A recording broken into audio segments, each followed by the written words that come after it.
Hello students, आज हम discuss करने जा रहे हैं मोल concept.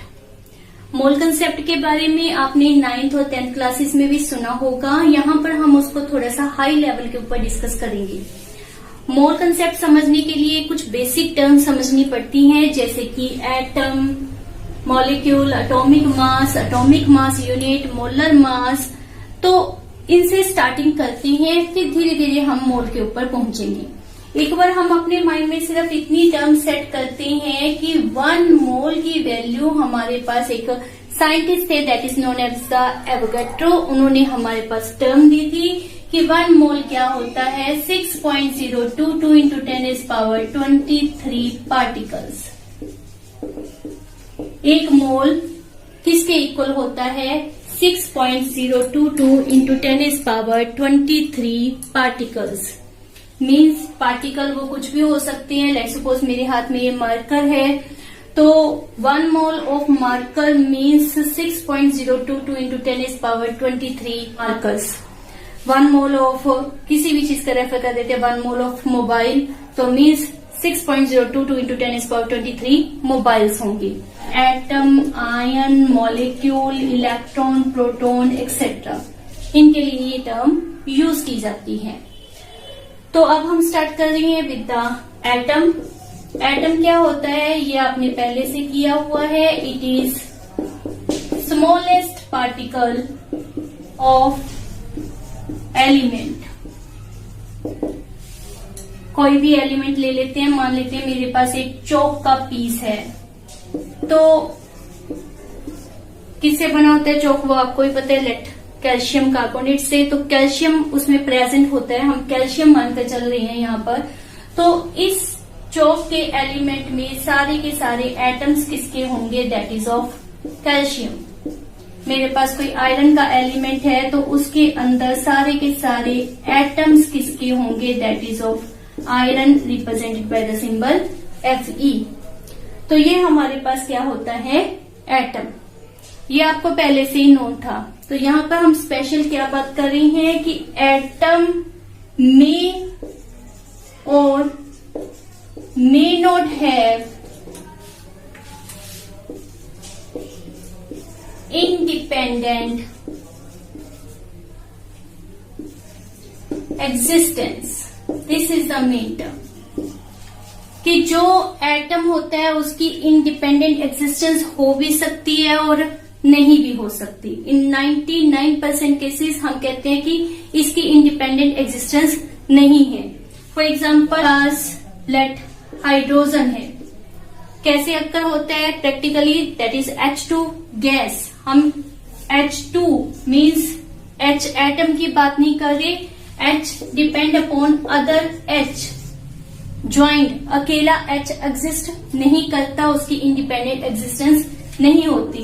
Similarly O2, F2, Cl2, तो इनमें रिएक्टिविटी होने के कारण, मोस्ट ऑफ एटम्स आपको पता है रिएक्टिव है, तो रिएक्टिव होने के कारण ही इंडिपेंडेंट एग्जिस्टेंस नहीं होती। Helium, neon, argon, these are the noble gases, और नोबल गैसेस इनर्ट है, रिएक्टिव नहीं होती, इसलिए हम ये कहते हैं कि वो इंडिपेंडेंट एग्जिस्ट करती हैं। इसलिए हम एटम के लिए डेफिनेशन क्या यूज करेंगे कि इट मे और may not have independent existence. But about molecule, it is also a small particle of element और मॉलिक्यूल, कंपाउंड। एलिमेंट और कंपाउंड को बनाने वाला स्मॉल पार्टिकल भी मॉलिक्यूल होता है। समटाइम्स बच्चे मिस्टेक करते हैं कि एलिमेंट के अंदर एटम पाया जाता है, मॉलिक्यूल नहीं पाया जाता, बट इनफैक्ट एलिमेंट के अंदर मॉलिक्यूल भी प्रेजेंट होता है। हाउ, बिकॉज जब हम इसकी अच्छी तरह से जांच करते हैं तो हमें पता चलता है कि चौक के अंदर जो कैल्शियम है वो सिंगल सिंगल नहीं प्रेजेंट, वो एक दूसरे से ज्वाइंट है, एक दूसरे से जुड़े हुए हैं। तो अगर वो जुड़े हुए हैं तो वो क्या बन गया, मॉलिक्यूल। अगर वो कंबाइंड है, 2 जुड़े हुए हैं, 3 जुड़े हुए हैं, इसमें आयरन 2 या 3 आयरन एक दूसरे से बाइंड अप हैं, तो they are not now atom. Atom जब एक दूसरे से कंबाइन कर जाते हैं तो वो क्या बन जाते हैं, molecule.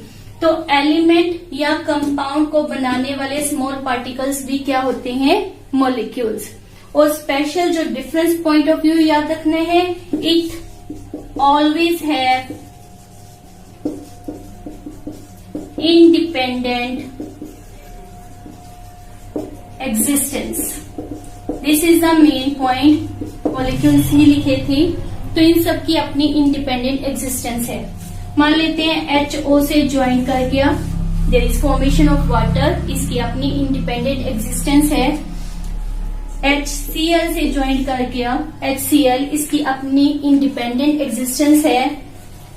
H2SO4, SO2, SO3। Main point क्या याद रखना है कि एटम की इंडिपेंडेंट एग्जिस्टेंस पॉसिबल है भी और नहीं भी, बट मॉलिक्यूल की ऑलवेज इंडिपेंडेंट एग्जिस्टेंस होती है। नेक्स्ट, मॉलिक्यूल जो होता है दो टाइप का होता है। One is homoatomic molecule,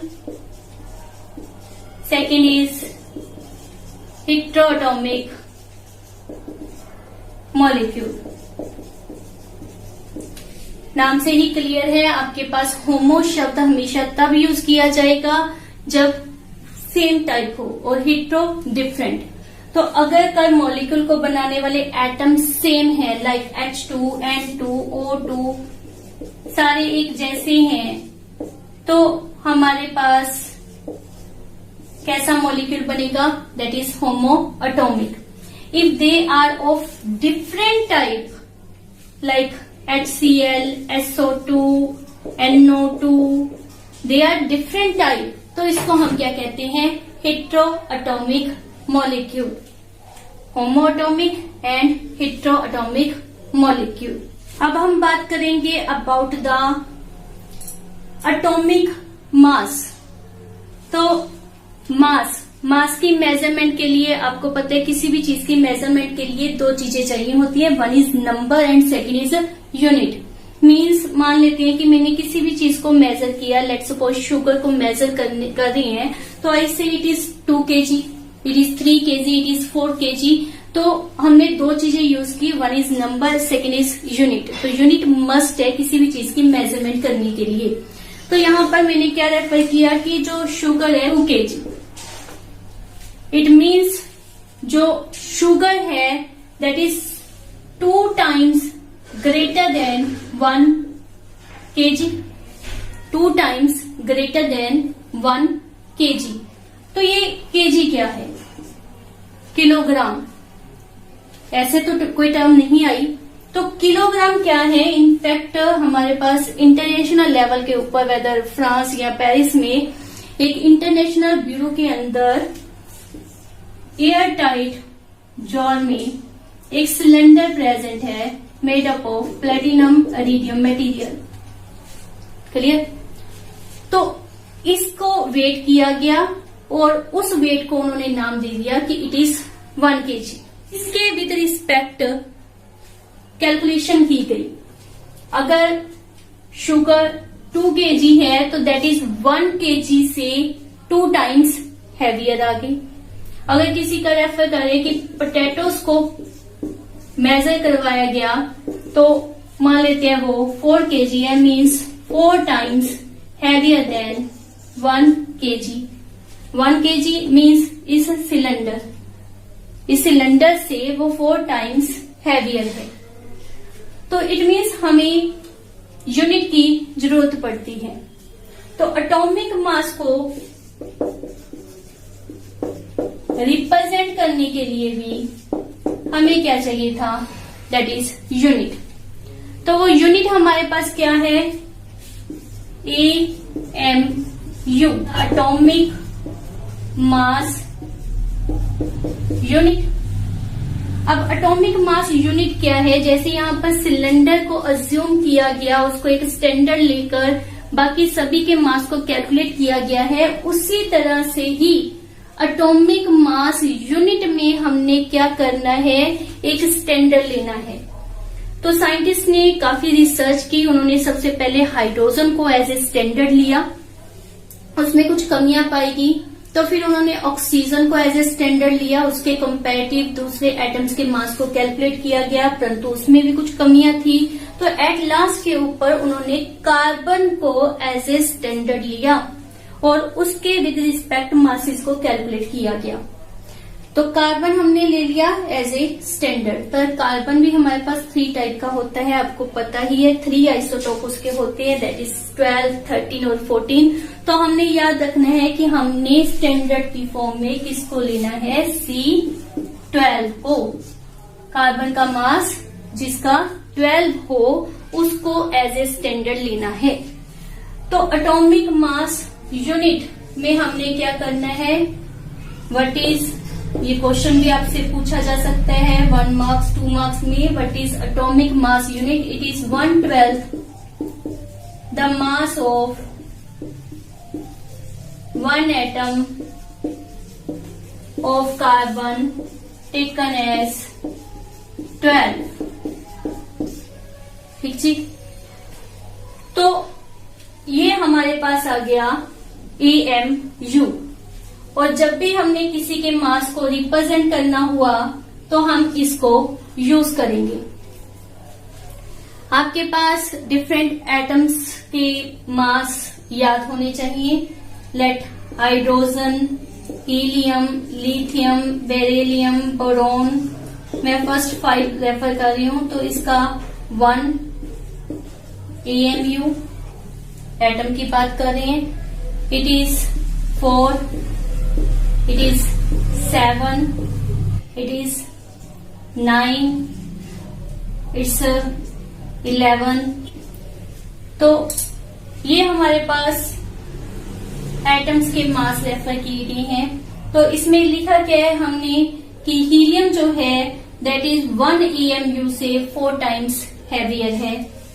beryllium जो है वो 1 AMU से 9 टाइम्स हैवियर है। तो इस तरह से with the help of AMU हम atomic mass of any atom represent कर सकते हैं। तो फर्स्ट ऑफ ऑल हम अपने एटॉमिक मास की डेफिनेशन को ही कवर करते हैं। It is number of times an atom of given element heavier than 1 AMU। या इसको परफेक्ट लिखना हो तो क्या लिखेंगे, an atom of given element heavier than 1/12 mass of 1 carbon atom. 1 carbon atom that is C12। ये हमने अभी मेंशन किया है कि कोई भी एटम के मास को लिखना हो तो हम क्या कहेंगे कि वो 1 AMU से कितने टाइम्स हैवियर होता है। तो वो क्या आ जाएगा, उसका atomic mass. How many times a given atom is heavier than 1 AMU। Next है हमारे पास 1 मार्क्स में क्वेश्चन पूछा जाता है कि give the value of 1 AMU। तो जब रिसर्च शुरू हुई थी उस समय तो इतने हमारे पास एक्सपेरिमेंट्स या इतने इंस्ट्रूमेंट अच्छे नहीं थे जिसके द्वारा हम कार्बन के मास की कैलकुलेशन कर सकते। लेकिन नाउअडेज हमारे पास बहुत से अच्छे इंस्ट्रूमेंट्स हैं। तो उनमें से ही एक मेथड होता है that is known as the mass spectroscopy. उसके द्वारा कार्बन के मास को कैलकुलेट किया गया। तो उसकी वैल्यू कितनी आई, 1.99 इंटू 10⁻⁻23 ग्राम्स। ये आपने याद रखनी है, 1.99 इंटू 10⁻⁻23 ग्राम। तो ये किसका मास आ गया, 1 एटम ऑफ कार्बन का। हमने निकालना है AMU। तो क्या रेफर करें, 1/12 the mass of 1 atom of carbon. इसको जब हमने सॉल्व किया तो हमारे पास वैल्यू आ गई 1.66 into 10⁻⁻24 gram.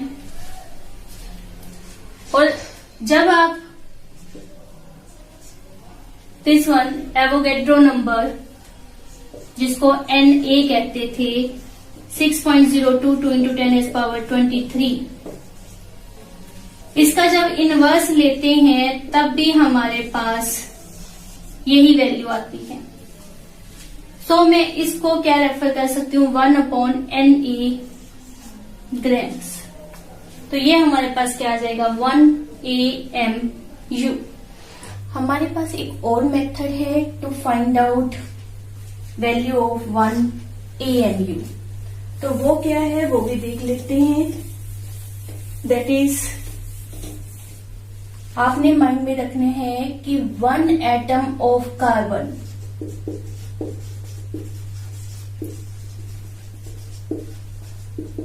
Has mass 12/1 mole grams.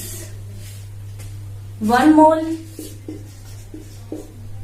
जिसको हमने Na मेंशन किया था 6.022 इंटू 10⁻23 होता है। AMU 1/12 into mass of 1 atom of carbon means 12/1 mole, that is 6.022 into 10⁻23। तो ये हमारे पास क्या आ गया 1/दिस वैल्यू जिसको हम क्या रेफर कर सकते हैं 1/Na ग्राम्स। तो आपको जो मेथड इजी लगे आप उस मेथड से इसको कर सकते हैं। Next molar mass. तो मोलर मास क्या होता है? मोलर मीन्स मोल का, molar mass means mass of 1 मोल जिस भी चीज की हम बात कर रहे हैं। we are discussing about molar mass of atom. Molar mass किसी भी एटम का कंसीडर कर लेते हैं। लेट ऑक्सीजन एटम का हमने कैलकुलेट करना है।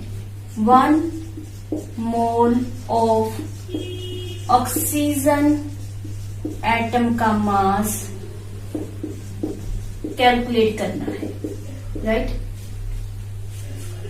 1 atom of oxygen atom, 1 atom of oxygen has mass। तो हमने क्या किया था? That is 16 AMU। Atomic mass को हम किस में रिप्रेजेंट करते हैं? इन AMU।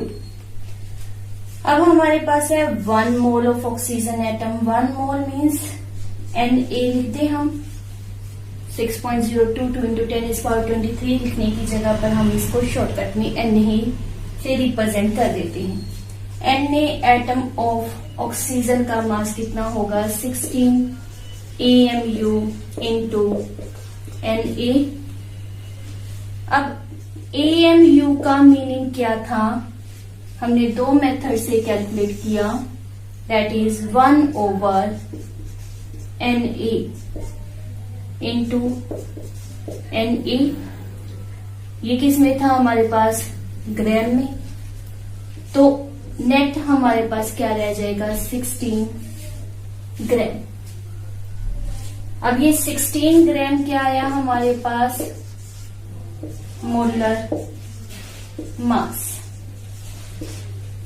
और इसी डिफरेंस को हमने माइंड में रखना है कि जो 16 AMU है ये क्या होता है? That is atomic mass. Atomic mass को इसमें लिखते हैं AMU में। और जो मोलर मास होता है उसको हम किस में लिखते हैं, इन सिंपल जो हमारे प्रैक्टिकल लाइफ में यूनिट यूज होती हैं, दैट इज ग्राम, किलोग्राम, उस तरह से लिखा जाता है। तो ये मेन आपने पॉइंट अपने माइंड में रखना है कि एटॉमिक मास AMU में और molar mass gram. Molar mass also said as gram atomic mass means when atomic mass is written in grams, so that is called as gram atomic mass और molar मास। Value वही रहेगी। हमने लिखा atomic mass of nitrogen 14 AMU। अब लिख रहे हैं molar mass of nitrogen या gram atomic mass of nitrogen, तो वैल्यू कितनी आ जाएगी 14 ग्राम। ये इन दोनों में मेन डिफरेंस है जो आपने माइंड में रखना है। Calculate mass of 1 atom of silver. वैसे तो आपको सब में दिया होता है कि उसका मोलर मास क्या है। इफ ये इम्पोर्टेंट, जैसे ये सिल्वर इम्पोर्टेंट है तो इनका आपने याद भी रखना है कि इनका जो मोलर मास है कितना होता है 108 ग्राम। और हमने किसका पता करना है 1 एटम ऑफ सिल्वर का। तो वो किस में कैलकुलेट करना है ये आपने दिमाग में रखना है कि इन ग्राम्स कैलकुलेट करना है। तो 1 mole of silver atom has mass this one, right? ये हमारे पास 1 मोल ऑफ सिल्वर एटम का मास दिया है बिकॉज ये इसका क्या है मोलर मास। और हमने किसका पता करना है 1 एटम ऑफ सिल्वर का। तो कैसे करेंगे 108 अपॉन मोल, तो ये हमारे पास क्या आ जाएगा 108 अपॉन दिस वन नंबर। इसको आप अपने आप कैलकुलेट करना। अप्रोक्सीमेट इसकी वैल्यू जो है 1.79 इंटू 10⁻⁻22 आएगी। हमने यहाँ पर atomic mass of nitrogen in AMU refer किया है। यूनिट क्या है AMU। लेकिन इस क्वेश्चन में जो हमारे पास मास कैलकुलेट करने के लिए कहा गया है वो किस में है ग्राम में। Normally if they are not writing here कि आपने किस यूनिट में कैलकुलेट करना है तो मीन्स आपने ग्राम में कैलकुलेट करना है। तो ये आपके पास मेथड होता है। नेक्स्ट हम करेंगे मोलिकुलर मास। तो मोलिकुलर मास क्या होता है, दैट इज जैसे हमने किया था एटॉमिक मास। एटॉमिक मास हमारे पास क्या मेंशन किया गया था, number of times it is heavier than 1 AMU। उसी तरह मोलिकुलर मास भी क्या होता है, number of times a given molecule is heavier than AMU। ये दिमाग में रखना कि एटॉमिक मास के समय भी कंपैरिजन किससे करते हैं AMU से, मॉलिकुलर मास के समय भी कंपैरिजन किससे करना है AMU से ही। इस समय आपने कंफ्यूज नहीं होना कि हमने मॉलिक्यूल को मेंशन करना है और रेफर कर रहे हैं AMU बिकॉज आपको कार्बन एज ए स्टैंडर्ड दिया गया है, उसका नाम आपने AMU रखा है but we are comparing with but carbon. Carbon standard है इसलिए कार्बन के कंपैरिजन आपने जो मास रिप्रेजेंट करना है वो मोलिकुलर मास है। तो डेफिनेशन वही रहेगी मोलिकुलर मास की भी, जैसे हमने एटॉमिक मास की थी। मास of molecule is molecular mass of molecule is number of times a given molecule heavier than 1 AMU means 1/12 mass of one atom of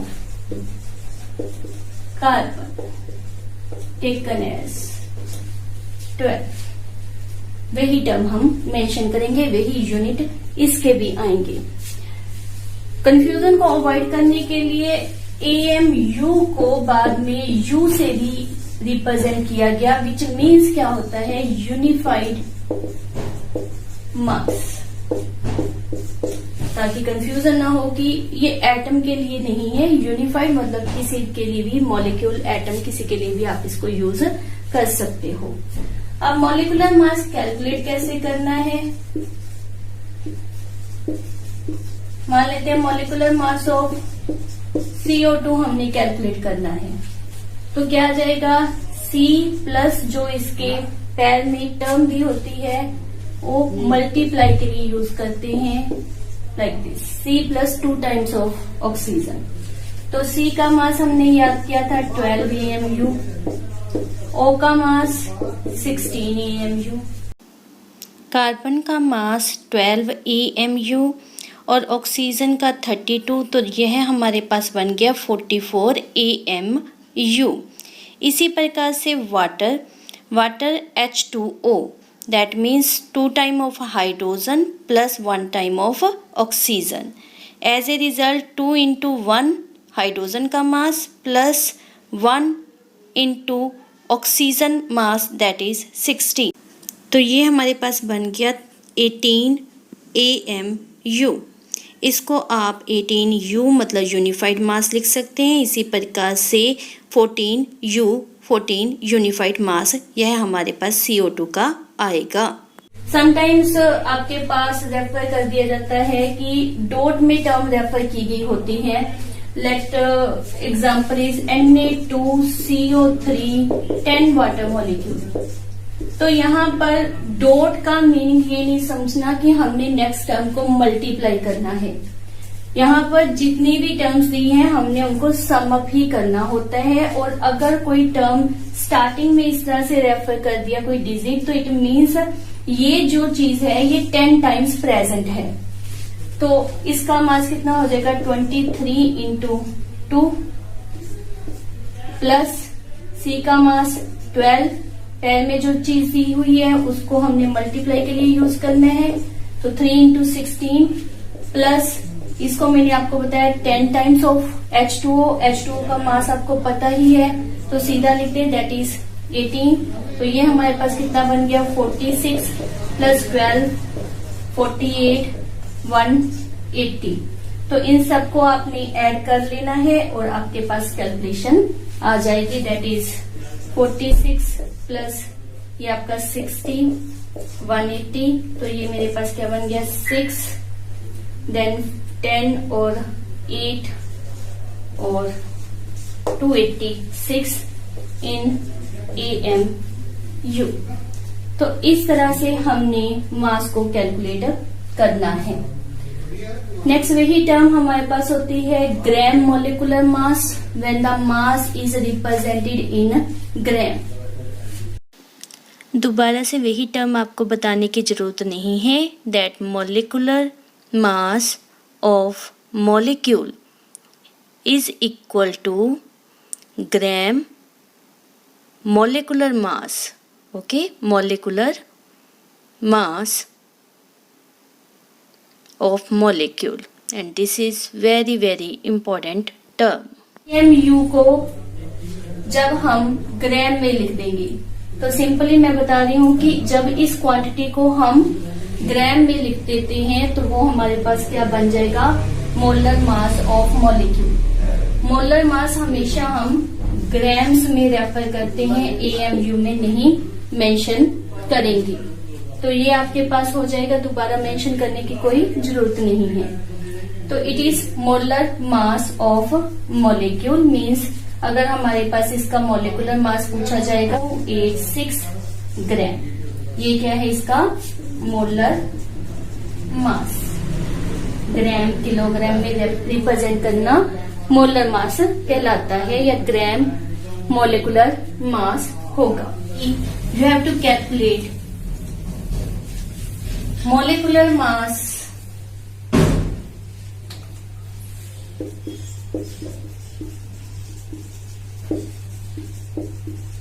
of 10⁻23 molecules of methane। कितने molecule का mass calculate करना है? अब methane means 1C4H 12 plus 4 into 1 that is 16। अगर molecular mass है तो इसके साथ मैं क्या लिख दूंगी?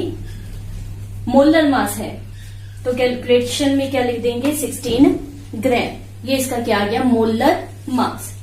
मोलर मास मीन्स 1 मोल का मास। तो this much moles of methane का मास ये आ जाएगा। ये आपको पता ही है। कैलकुलेशन कहा गया है इसके लिए करने को, तो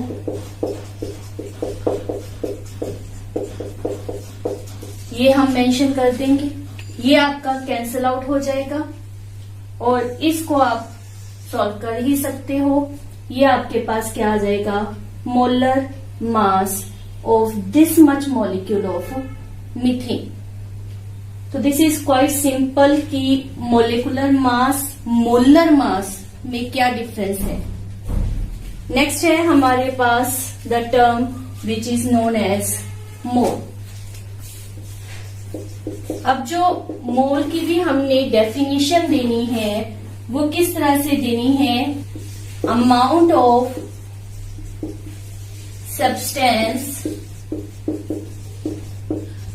which contain amount of substance, किसी भी सब्सटेंस की आपको पता ही है जो मोल हम यूज करते हैं that is unit for amount of substance. So we are referring amount of substance that contains same number of elementary particles as the number of atoms present in 12 gram of carbon, that is C12। Definition हमने weather atomic mass की दी, हमने weather molar mass की दी या molecular mass की दी, we always use C12। ये याद रखना। So molar moles की जब भी आपने डेफिनेशन देनी है तो यही टर्म यूज करनी है। Amount of substance that contain same number of elementary particle. अब ये जो एलिमेंट्री पार्टिकल हैं वो क्या हो सकते हैं? That may be atom, ion और molecule. as a number of atom present in 12 gram of carbon। इसके अलावा अगर आप सिंपल वे में फॉर न्यूमेरिकल यूज या सिंपली 1 मार्क्स में मेंशन करना चाहते हो तो 1 mole means 6.022 into 10⁻23 particles. Why? Because 12 gram of carbon में हमारे पास कितने एटम्स प्रेजेंट होते हैं? That is Avogadro number. तो ये है हमारे पास व्हाट इज मोल। अब हमारे पास है 3 फार्मूले हैं जिसको आपने अप्लाई करना है, यूज करना है। फर्स्ट फार्मूला कि mole is equal to given number of atoms upon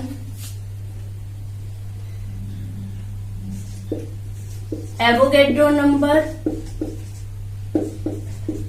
of atoms.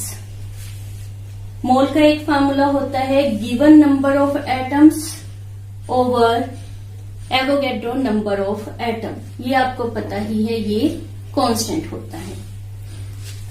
Second इसका फार्मूला है given mass upon molar mass. यहां पर टर्म याद रखने हैं कि वो एटम की बात कर रही हैं तो गिवन मास ऑफ एटम